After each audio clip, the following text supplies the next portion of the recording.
Welcome to the Chapter 5 lecture on price controls and quotas, meddling with markets.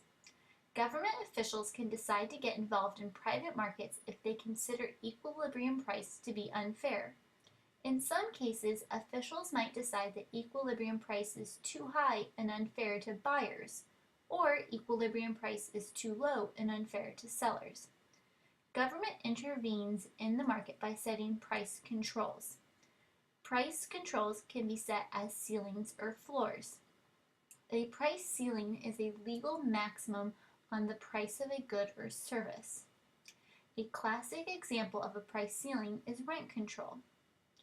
A price floor is a legal minimum on the price of a good or service. The classic example of a price floor is the minimum wage.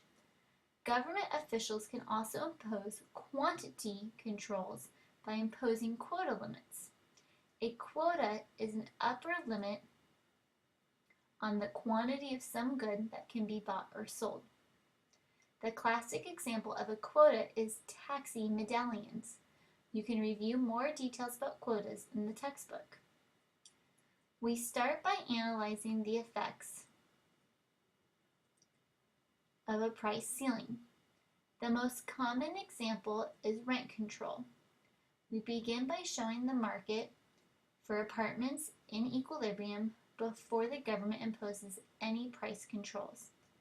The vertical axis is the rental price of apartments, and the horizontal axis is the quantity of apartments. Equilibrium price is $800, and the equilibrium quantity is 300 units. This diagram shows equilibrium without price controls.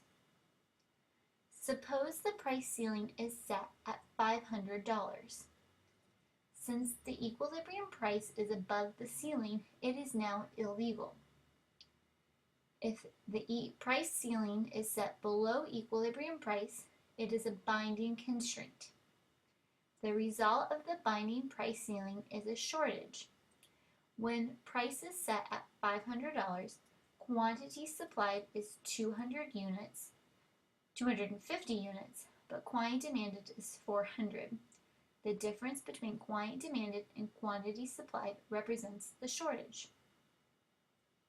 Although the government official's intention is good, the result of the shortage means that sellers must ration the goods among the buyers.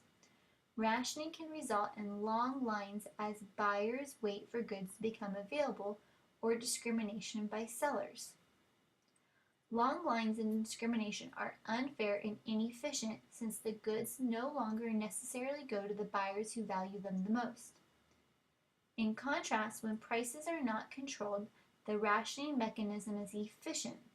The goods go to the buyers that value them the most, and impersonal, the ones that value them, and therefore fair.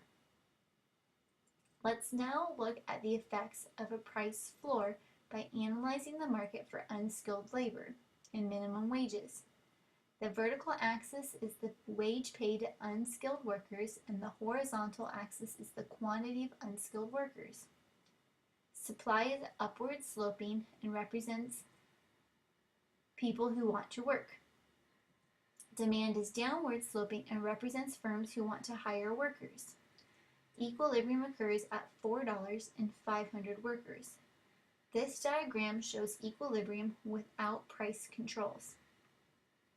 Suppose the price floor is set above the equilibrium wage at $5. Now the equilibrium wage of $4 is illegal. If the price floor is set above equilibrium, then it is a binding constraint and the result will be a surplus. In this case, since we're discussing the labor market, a surplus of labor is another way of stating unemployment.